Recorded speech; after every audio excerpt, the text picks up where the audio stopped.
uffata sargii qabdi isa mana keessa. Kunoo isi yaa. Maashaallah. Si bareecha Waaqayyoon amma nama kanaatu amma didee akkanatti hin waaqaysuu ani nama maleetti bar. Sheeka bira sheeka fakkaannaa bare. Akkas. Boru galgala kana sin dhiisan urjii. Na waraabbatinaa dhugaa. Jechuun sila yoo waraabbataa jedhanii hin waraabinaa jedha itti muddanii. Guyyaa deengaddaatiin eenyu ofiin bulaa amantii isaa keessa amantii ofiin bulaa ni beektaa? Amantiin qabu barinni. Akkas deengadda hime kaa eegas viidiyoo tokko dhufee waajiidhaan waa gaafatee naan waajii inni dide waajiin si hojii naasawu jedheeni. Inni amantii hundarra duulaa bar. Amantiin qabu kamiinuu qabatee jiru ejjennuu qabu. Mucaan sun diqqoo rakkina qabaatu oolu garaana nyaata. Ati bira dhaqee qorsuu qabda. Uummatuma taane bira deemtaati taa'ime mana kiyya kanaan deemin hin baratta. Simboo fi araarrilleen siif gala bakka ati jirtutti. Akka marqaa fi micciirraa nyaadhu nagaatti calji waa baradhu ati nama irratti hin hirkatin duraanuu hin hirkatu. Hin sodaatin abbaa fete wala ustaada wala barsiisa. Waliigallee. Ayyoon waan inaa godhe uumamuma kiyya keessatti abbaa kiyyatu gisee wayii waa balleessee na tume halangee kanaan. Eeguma goote na ajjeesi kaa jedheeni. Qaniisan na tuudhise. Kanaaf yoo amalaan na dhiyaatanii na gorsanii ala xiiqii ammoo itti na jabeessiti.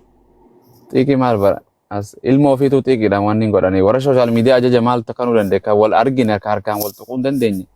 Asirra waluma gorsu malee bu'aan takkaa hin jirtu. Kottaa warri kaanis warri sagalee. Gootee gorsuudha malee arrabni ammoo itti cimsa malee wanti fidu hin jiru. Urjii amma jechuun akka beeytuttis artee woomata akka bar anaafetis akka waaqayyoon tokko nuume nuu beeyta bar. Artee adda addaan qabnu. Ani Allaan na uume jedhee atis Yesuusin na uume jettee uuma addaati jechuudha. Biyya lafaa kana ta'a addaa nu argamu qabdi ka. Aduun atis asumaan sii baati anis asumaan baati. Goya siin naafaasa Allaanis. Adeegalee gamanumaan dhufu jirti. Moo wal mari'atanii jarri wal mari'atanii waan kana hojjechuu jiran. Bari jarichi tokko isin Yesuus waaqaa miti jettanii Yesuus mataa isaa waaqaa bare.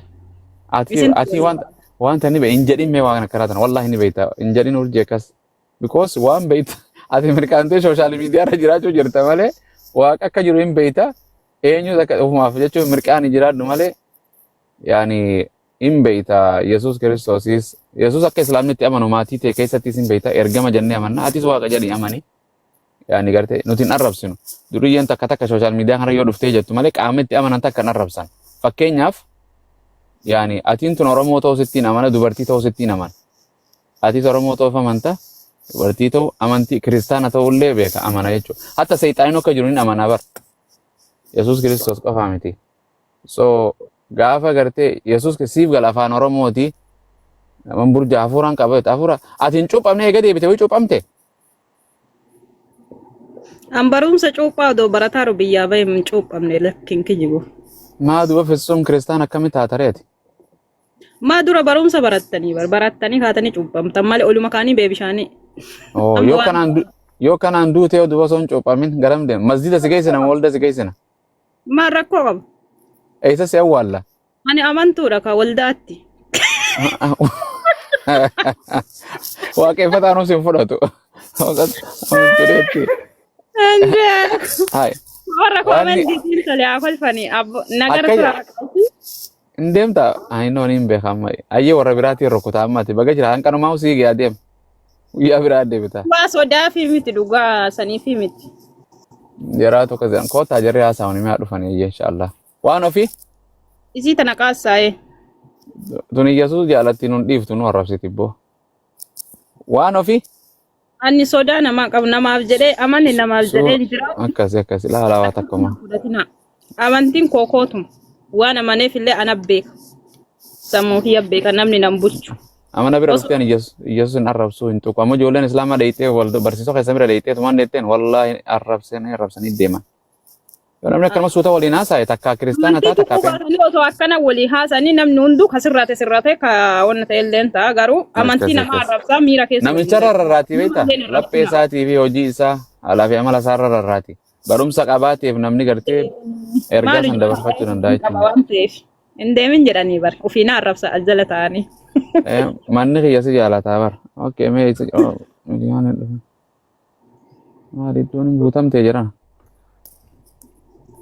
Gaajira. Amma obboleessi kiyya maa dubbatu didarree. Eenyunni? Siniyyuu hin galle. Injiran kasir. Isintu dubbisuu qaba kaafuran. Shaadaan keessan qaqanisanii akkamii? Kootu simboo tanaas.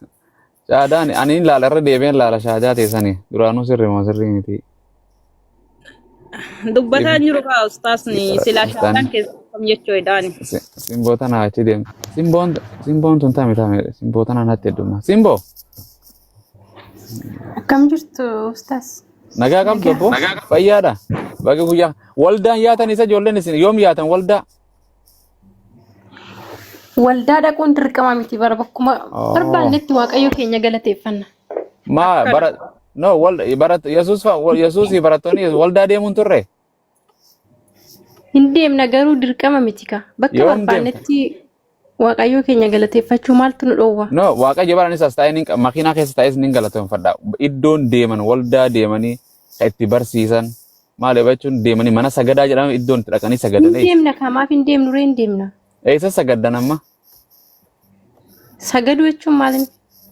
Kadhaa aksina sagada jechuun waan aksina hojiidhaan argisiiftu tokko dheeyitee waan jedhu. Isinitti meeqar yeroo hundumaa hin kadhanna hin galateeffanna waaqayyoon hin kadhanna hin galateeffanna yeroo hundumaa.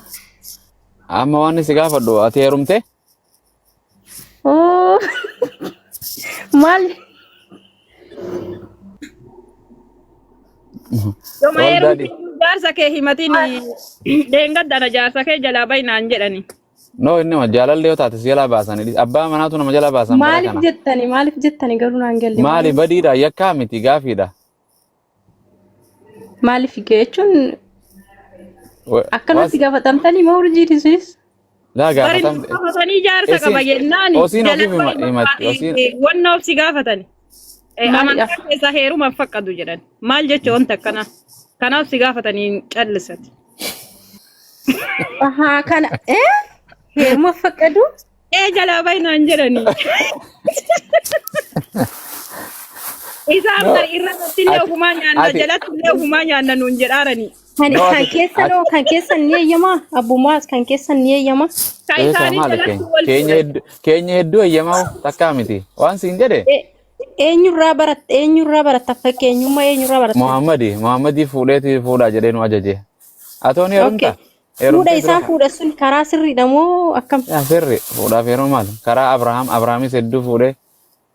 No, erga fakkeenyi keessan erga isaan ta'eef fuudhaaf isaan fuudhi isaan gaggeessan suni karaa sirriidha? Sirri maa takka maali fuudhe? Fakkeenyaaf isaan daa'ima umuriin hin geenye fuudhanii isinis akkasitti fuuture? Fuudha kamaa yoon jaalladhe maali badiidha intala salaadha. Okay intala bakka ijaazaa buutee bakka hunda fixatteen fuudha amma fakkeenyaaf.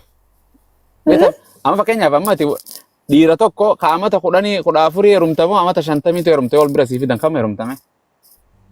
Kan kiyyaa jechuun kan kiyyaa miti amma fakkeenyaaf.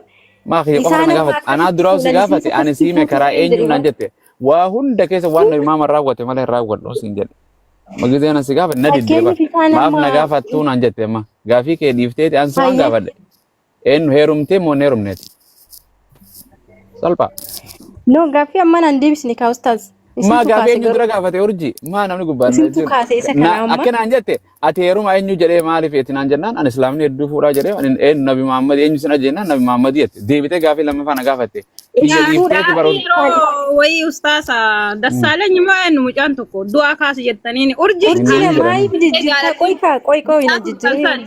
Warra keenya bira naftee waraabanii tokkirra haadha siinqee.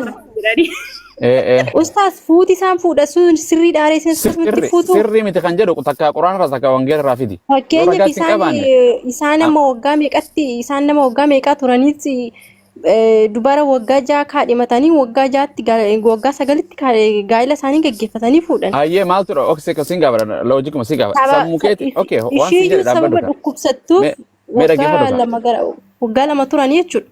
Kanaafuu fuuti isaan gaggeessan sun karaa sirrii dhaaree. Na dhaggeeffachuutti hin jirtu bar waan siin jedhe. Intala ama 8 tokko yoon fuudhe wangeela keer dhorke moo quraana kiyyaa dhorke. Makka. Maali waan jalatti dhuftan isin waan si okay maali natti haasa'u jirtaati sammuu kee natti haasa'u jirtamoo wayii irratti hundooytee natti haasa'u jirta hundaa'eetu mana ni ka fakkeenyaaf hundooyteen jirtu okay let's say abbaan intala takka abbaa obboleettii qabda abbaan kan kee intala mata kudhan yoo naa kenne maali rakkinni maal rakkinni okay si gaafadha waa si jira ammaati daa'ima yoo fuudhan sirriitti yaaddareeti daa'ima jechuun taan akkamii daa'ima jechuun Aisha hadiisa kanaa isiimee jabeenya isii dandeettii isii waan hunda isii hadiisa kanaa isuma haasa'e namni qaamni haasa'e Aisha naadhaaf ibbaani qabdi meessi gaaf na dhaggeeffadhu Aisha naadhaaf ibbaani qabdi moo hin qabdu hin qabdi moo hin qabdu haadhaaf abbaa malee jalatti goobas ni qabdi moo eenyutu heerumsiise haadhaaf ibbaasiiti moo haadhaaf ibbaasiiti miti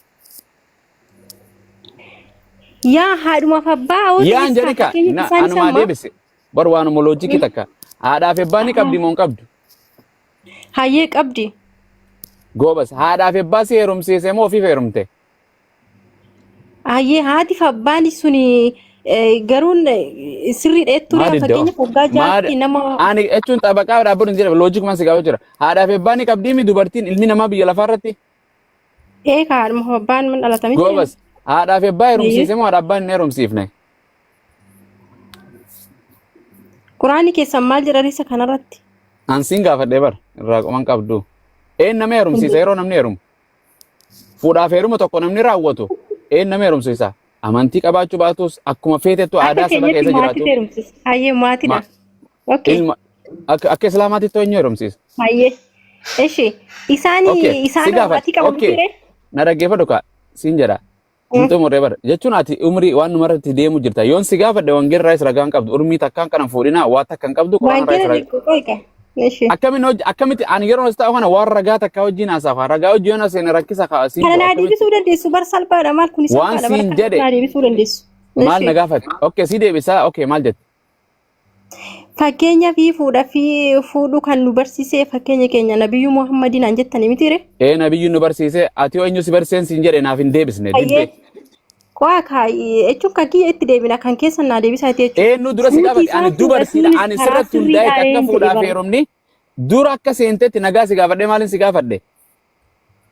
gaafadhe maa duubatti deebitan irree waan gaafatan jechuudha sanirra naa hundaa'eeti achirratti naa hundaa'e dura fuudhaaf heerumu kana si gaafachuu deema ati heerumtee siin jennaan heerumtee moo heerumne naan didde deebisu ati nama heerumetti siin jedhamu nama heerumini siin jedha aayani gaafin siin gaafadhe naan deebistan irree dura eenyu dura si gaafate eenyu ganaan heerumaanishi ganaan heerumaa okay heerumuudhaaf karoora ni qabdaami eeyyanan qaba eenyutu heerumi siin jedhe Yesuus Kiristoos hin fuune gaafii yana deebistanii maali no kanuma naa deebisi takkituma tana qofa naa deebisi achi footu feetu Aishaa feetu waan feete irraa son eenyutu simbo eenyutu heerumi siin jedhe fuudhaaf heerumatti kan itti bulti eenyu hordofto eenyu duuka buuta barsiisaan kan kee dura deebisaati sinifan deebisa maa keetti si gaafachuu jira bar si gaafachuu jira keefitti waa'ee sila keeti waa'ee Aishaa waa'ee urjii si gaafachuu jiru simboono silaanchi si qofaan si gaafachuu jira fuudhuuf karoora inni heerumne naan jette deebisi mitire dura nabiyyuun nu barsiisinaan jennaan na dhaggeeffadhu itti achi deeminaan jechuun siin jedhee bara hin deemin hin dinnee bara si jala deemaa tufaa jira simboomaaf mana jeetaa uummata dila kana dhiiseetiin si waan dhiifiif waan jetteemi waan jedhe heerumne naan jette miti inni heerumne fuudhufaadhaaf fuuldura heerumuudhaaf karoora qabdaami keessan naa deebisaa dura keessan irraa naa deebisaa deebise waa'ee keetiiti waa'ee kiyya waan amantiira na gaafatte ati amantiira tundooytee na gaafatte jiru sammuu keen na gaafatte an amantii wajjin siin deemu jira waan siin jedhe takkituma tana deebisi achi booda waa takka siin gaafadhu heerumteen siin jedhe inni heerumnee jette heerumuudhaaf qophii karoora fuulduraa qabaa jettee miti eeyyee miti eeyyee maal kan barsiisaan kan kee kan irraa barattu kan duuka deemtu nabi Muhammad moo Yesuus fuudhaaf heeruma keessatti kan kiyya sanii kan deebisee sin dura naan deebisee naa deebise kiyya hun deebisne akkamittiin si waan ni jedha urjii eenyu simbo ay maaf didda beeka gootu dhugaa waaqa beeka gootu waan si gaafataniif kana maal jette urjii haadha manaatii fi abbaa warraa tokko jedhe waaqayyoon nu fayyamen jettu deebiin urjii meeqoo isanii miti waan ansanuu jedhe Kerimaat anka saniif anaa si gaafatee goobazii ana dura si qabe kede maan jedhe heerumuudhaaf deemta No, na dhaggeeffadhu ka No, kan keessan naa deebisaatis ni fan deebisaan wangeela. okay afaan irra si deebisu qoy waan si jira ani fuudheen jiraami ana abbaa manaati fuudheen jira na dhaggeeffadhu waggaa meeqatti fuute amma? na dhaggeeffadhu ka abbaa kiyya beekan hin beeku idimee kiyya na dhaggeeffadhu ka naafaan lallabdaa na dhaggeeffattu umrii fadhu lamatti haa fuudhu fodhu kudhanitti haa fuudhu fodhu soddomitti haa fuudhu fodhu afurtamitti haa fuudhu na dhaggeeffadhu ka cufadhu na dhaggeeffadhu siif hima afaan warti si deebisa arragaa wajji si deebisa ani Abu Mu'aaz fuudheen jira qur'aana kiyyaa fuudhinaan jee nabi Muhammad fuudhaaf heeruma kaniin hordofu fuudhinaan jedhe fuudheen jira isaa fuudhee fuudhinaan jedhe heyyee umrii fadhatti ani haa fuudhu fadhu amata kudhanitti fadhu amata kudha takkatti fadhu amata kudha lamatti fedhu dubartii amata shanii haa fuudhu dubartii amata saddeetii haa fuudhu na dhaggeeffadhu ka kana hundaa jedhu nabi Muhammad dura nabi Muhammad na ajaje innis fuudhee na ajaje fuudhi jedheeti ati barsiisaan kan kee Qoy kaayiltu muraasuma litti mura. waggaa miti kana si qabadha afaan kana qofa deebisaa deem gara miliquuf deemta abadan ani si Maal liqa maal? na dhaggeeffadhu ayyi na dhaggeeffadhu ka waa'ee keetiiti maaf waan sekendii takka deebistu maal bakka na jeeto Dhugaa gaaffii tokko si gaafadha garuu nan okay barsiisaan keessan guddaan isa jira isatti hima seena waan jedhe ati ni heerumta moo heerumuuf deemta moo heerumuuf hin deemtu Abu Mu'aaz gaa'illi isaanii nabiyyuu keessanirraa barattan gaa'ila sirriidha karaa sirriidha. okay ayya nagaan jiraadhu okay bye bilaashuma akkana faraayati Yesuus hin fuune Galata Ameerikaan deebis